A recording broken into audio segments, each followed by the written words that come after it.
आज की कहानी है दोस्तों एक घमंडी हाथी और चींटी की। तो चलिए दोस्तों हम स्टार्ट करते हैं।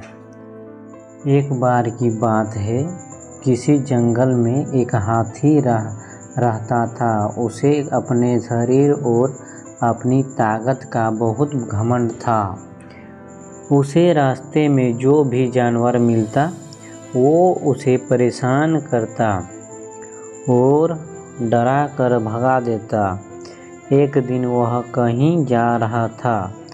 रास्ते में उसने एक पेड़ पर एक तोते को बैठा देखा और उससे अपने सामने झुकने के लिए बोला।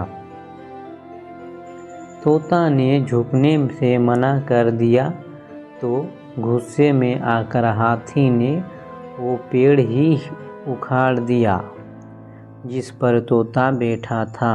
तोता उड़ गया और हाथी उसे देखकर हंसने लगा। फिर एक दिन हाथी नदी के किनारे पानी पीने के लिए गया। वहीं पर चींटियों का छोटा सा घर था। एक चींटी बड़ी मेहनत से अपने लिए खाना इकट्ठा कर रही थी। यह देख हाथी ने पूछा कि तुम क्या कर रही हो? तो चींटी ने कहा कि बरसात का मौसम आने से पहले अपने लिए भोजन जमा कर रही हूँ ताकि बारिश का मौसम बिना किसी परेशानी से निकल जाए। यह सुनकर हाथी के मन में शरारत सूझी और उसने अपनी सूंड में पानी भरकर चींटी के ऊपर डाल दिया। पानी से चींटी का भोजन खराब हो गया और वो पूरी भीग गई।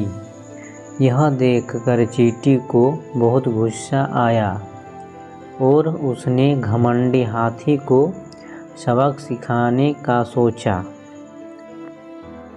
फिर एक दिन चींटी को मौका मिल ही गया कि वो हाथी को सबक सिखा सके।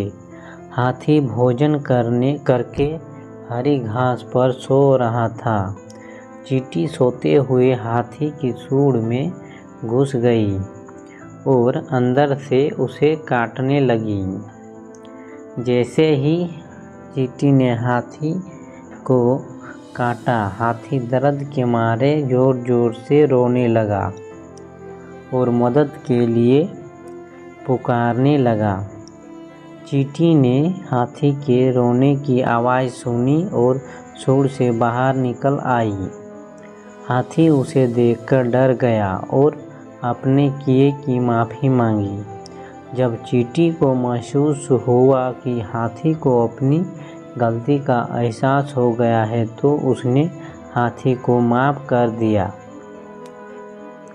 हाथी अब बिल्कुल बदल गया और उसने वादा किया कि अब वो किसी को नहीं सताएगा और दूसरों की मदद करेगा। तो कहानी से सीख, हमें अपनी ताकत पर कभी घमंड नहीं करना चाहिए। अपनी ताकत के जोर पर दूसरों को परेशान करने की जगह उनकी मदद करनी चाहिए।